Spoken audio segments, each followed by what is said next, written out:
Welcome to Learn with Rahul. So, today I am going to talk about Childe Harolde's pilgrimage. So, before I start, I have a request for you guys. Please subscribe my channel and press the bell icon. Your subscription will be a big motivation for me. So, let's start. Childe Harold's Pilgrimage is a lengthy narrative poem in four parts written by Lord Byron. It was published between 1812 and 1818 and is dedicated to Lanthe. The poem describes the tough travels and reflections of a world-weary young man who disillusionized with a life of pleasure and revelry looks for distraction in foreign lands. In a wider sense, it is an expression of a melancholy disillusionment felt by a generation weary of the wars of the post-revolutionary and Napoleonic eras. The title comes from the term "chilled," a medieval title for a young man who was a candidate for knighthood. So now let's talk about Lord Byron. George Jordan Byron, sixth Baron, FRS 22 January 1788 to 19 April 1824, known simply as Lord Byron, was a British poet, peer, politician, and leading figure in the Romantic movement. He is regarded as one of the greatest British poets and remains widely read and influential. Among his best known works are the lengthy narrative poems Don Juan and Childe Harold's Pilgrimage. Many of his shorter lyrics in Hebrew melodies also became popular. Now let's talk about the summary of this. The preface to Childe Harold's Pilgrimage, published along with the poem, explains Byron's intent in writing the poem and offers defense of Childe Harold's seemingly unchivalrous characters despite his being a candidate for knighthood. Byron also insists that while based on real events, the poem is no way to be taken as autobiographical. Before undertaking the poem proper, Byron begins with the poem to Lanthe, an ode invoking his personal muse whose beauty will inspire him to put pen on paper and recount the beauties of the lands in which Childe Harold travels. Canto 1 begins with a more formal invocation of the muse to inspire the poet to heights of poetic creativity. Stanzas 2 to 3 describe Childe Harold's character, finding him wanting in the better qualities of manhood. Harold is shameless and given to revel and ungodly glee. Additionally, he has undertaken evil deeds that haunt him with the threat of justice. In stanzas 4 to 6, Byron represents a discontented Harold, bored of his debauchery and ready for change. The poet notes that for one young lady in particular, the only woman whom Harold truly loved, yet whom he could never have, Harold's desire to leave England is such of change is fortunate for her maiden heart. Prior to Childe Harold's departure, he visits his family home to gather his belongings. The place is described as a vast, venerable pile, old and decrepit like the former honor of his family line.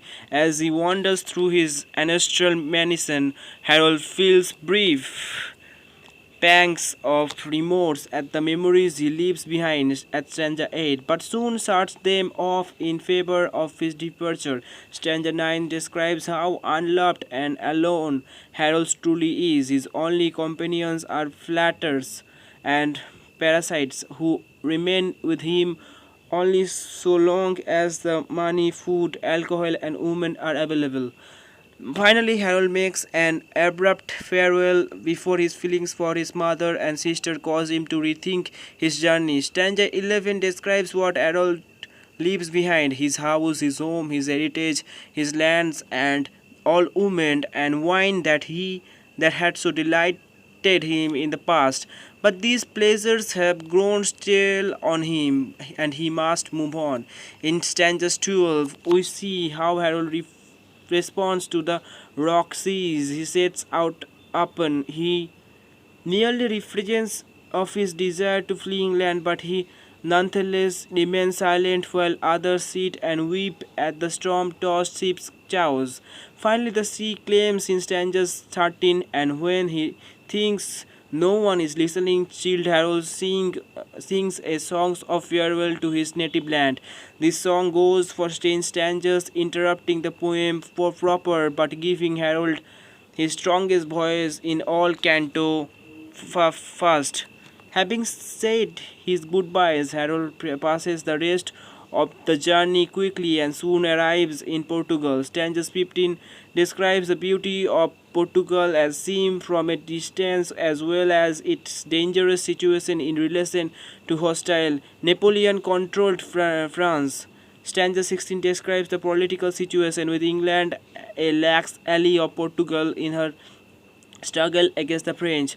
Once Harold enters Lisbon, however, the distant beauty turns into scenes of filth. Stanzas 17 to 19 describe the architectural, social, and human decay even as Harold finds beauty in his exotic secular. Stanza 20 focuses on the particular site, Our Lady's House of Woe, a convent with a rich history of faithful monks and published criminals.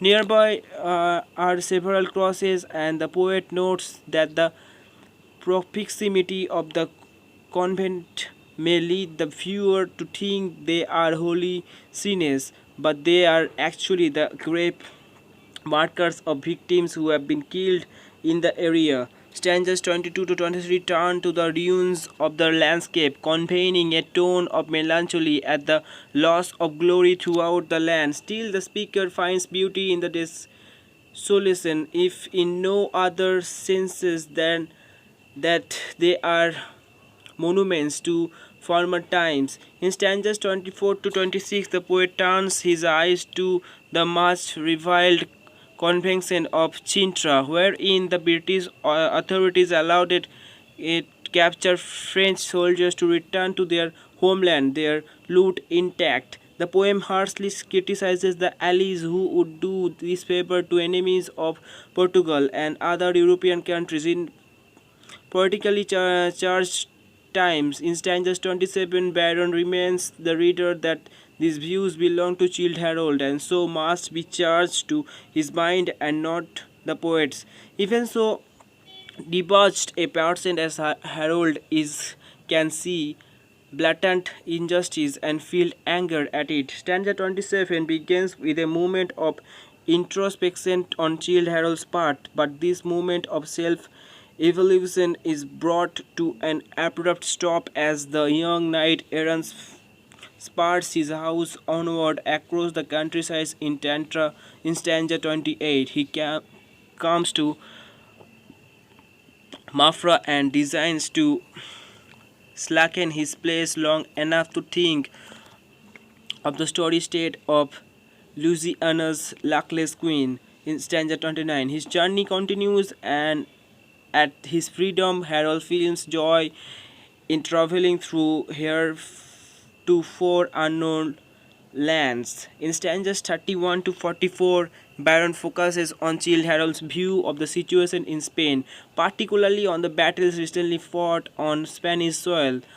He feels that without aid, Spain is doomed to fall to France. However, he celebrates the bravery of the Spanish people and makes special note of the courage of Spanish women who, thought not warriors by birth, are capable of great feats of combat when hard pressed. Stanzas 45 to 59. Childe Harold's journey takes him from Spain to Greece, where the sites of Delphi and Parnassus temporarily distract him from Spain's terrible fate. In stanzas 64 and 65, he compares the wonders of ancient Greece with the beauties of modern Spain, still unable to get the impact of the Spanish people off his mind. Even amid the splendors of the classical world, this comparison apparently coincides with Childe Harold's physical return to Spain, as he then dwells on the revels of Spain and seeming indifference of her ally England to her plight. Childe Harold observes a Spanish tournament complete with Justings, stanzas 71 to 73, then goes into great detail describing a bullfight in stanzas 74 to 79. From this bullfight, Harold draws the conclusion that Spanish men are raised amid bloodshed, thus explaining the Spanish temperament and hot desire for revenge. Stanza 80. As the festival winds down and darkness falls, Childe Harold is tempted to join the Spanish youth in their merriment and passion, but refrains due to his own life abhorring gloom and remains a detached observer. There is a brief interruption in the follow canto fast with the introduction of the ode to Inez, following stanzas 84, in which Childe Harold maintains his aloofness to the charms of Spanish maidens and the fellowship of Spanish swans. The poem is a direct address from Childe Harold to Inez. He asks the beautiful maiden not to laugh at his dark countenance. When she asks what brings such gloom to his face, he replies that it is the deep sense of alienation he feels from the world around him. He cannot experience either beauty or joy. He must remain trapped with his own awareness of the senselessness and woe of the world. He concludes by praying that no others should awaken to this understanding of the world, but that they may instead carry on enjoying life as they see it rather than as it really is. In stanzas 85 to 90, Childe Harold bids farewell to Spain while summarizing her bravery and reminding the reader of the bloodshed in defense of Spanish liberty. He pauses in stanza 91 to bid more personal farewell to a fallen friend. Stanza 92 reiterates the whole point of this narrative, to draw attention to the strophe of Western Europe. He ends with stanza 93, foreshadowing for the reader the next stage of Childe Harold's journey, wherein he spends more time in the classical world of Greece. Now let's talk about the analysis of Childe Harold's pilgrimage. Byron wrote the first two cantos of Childe Harold's pilgrimage during his travels to Europe in 1809 to 1811. He revised and published them in March 1812, and the third and fourth cantos were added later and published in 1816 and 1818 respectively.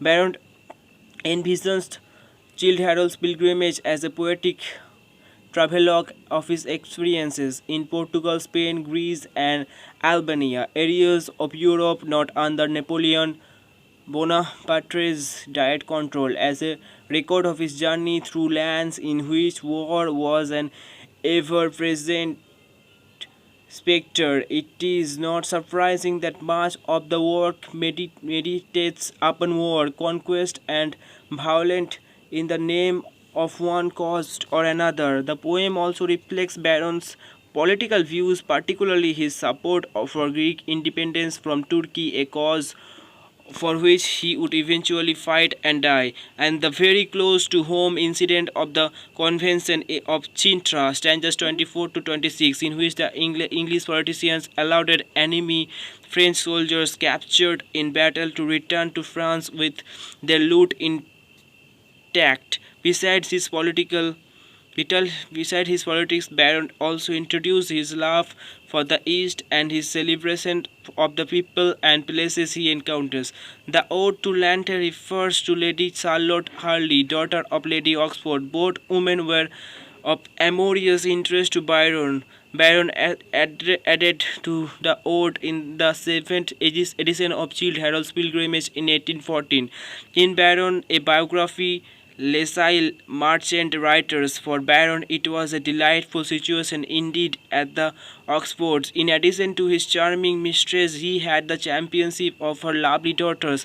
They were just at the ages that excited his romantic sentiments most profoundly. Lady Charlotte Harley, then 11, was his favorite. None could have more poignant sentiments of the beauty of youthful innocence that than the these innocent young lord who had known too early and too well the disappointments of love fading into satiety. His tribute to the child exceeds in warmth of idealization anything he ever wrote of her mother.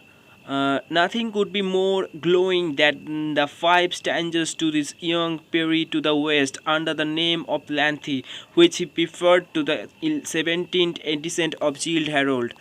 Byron intentionally chose to write Childe Harold's pilgrimage in the form of Spenserian stanzas, a fact to which he draws attention in the poem's preface. Each canto is made up of several nine-line stanzas, each focused on some aspect of the journey, but with several linked together by subject. These stanzas are made up by 8 lines in iambic pentameter, followed by a final line of 12 syllables, also written in iambic pentameter known as Alexandrine line. Each stanza follows the rhyme scheme A B A B B C B C C. Band also was self-consciously responding to earlier romantic verse, particularly Wordsworth's lines composed a few lines above Tintern Abbey. Byron engaged in a kind of love-hate relationship with Wordsworth, or at least Wordsworth's ideas, in his desire to simultaneously embrace the romantic ideas set down by Wordsworth and Coleridge in their lyrical ballads, but at the same time to move beyond their views on nature as somehow superior to humanity and their apparent narcissism in playing themselves at the center of the universe. Byron also opposed their political views in many areas, particularly in their desire to criticize other nations without engaging them directly, as Byron did when he joined the battle for Greek independence. There are three classical references to Lanthe, but it is unclear which one Byron was allowed in or to when renaming Lady Charlotte. The first Lanthe was a certain maid betrothed to Iblis, herself a woman raised as a man. Because of their love of one another, the goddess is changed Ephes into a man so that the two could be married. The second Lanthe is one of the daughters of the Titans Oceanus and Thetis, making her a sea nymph. The third Lanthe is a young woman whom the gods loved so dearly that they caused purple flowers to grow around the grave. The first reference is the most intriguing, as Byron spends much of his life until 1814 wrestling with his own sexual identity. However, the third Lanthe is simplest, since the real life Lady Charlotte was only 11 years old when he met her, and thus would invoke the purity of this maiden, beloved of the gods. The second Lanthe is a nymph which places her in the running as a divinity worth of being Byron's muse, and it is fact Lanthe he invokes as his muse in true Homeric tradition prior to beginning his long narrative of Childe Harold's troubles. The protagonist is called Childe Harold, Childe being the title given to a young man who is eligible for knighthood. Some critics criticize Byron for this title, noting how contrary to the ideals of chivalry Harold behaves. Byron responded in his second preface to Childe Harold that the past has been severely romanticized, and if his critics would review their medieval history, they would see how ungoodly the characters of these noble knights are really were. Besides being historically accurate in Byron's view, the protagonist also offers to illustrate the early vision of Byron's great contribution to drama and poetry. The Byronic hero, the observer of this landscape, Childe Harold, is the first and most striking representation of the Byronic hero.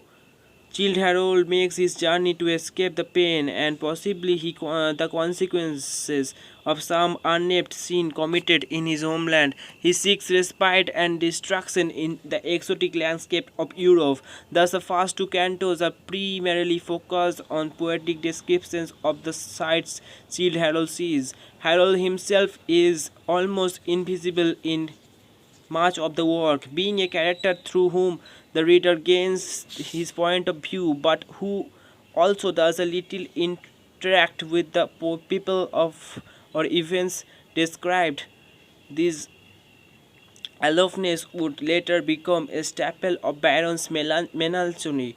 Heroes in such works as Don Juan and Manfred. One main theme of the cantos of is Byron's hatred of oppression. In Cantos 1 and 2, he describes the Spanish resistance to Napoleon's forces, clearly siding with the noble Spanish against these agents of tyranny. Later, he describes the Greeks as admirable people beaten into submission by their Turkish oppressors. In both cases, Byron takes the side of the underdog, a stance he would tend toward all his life.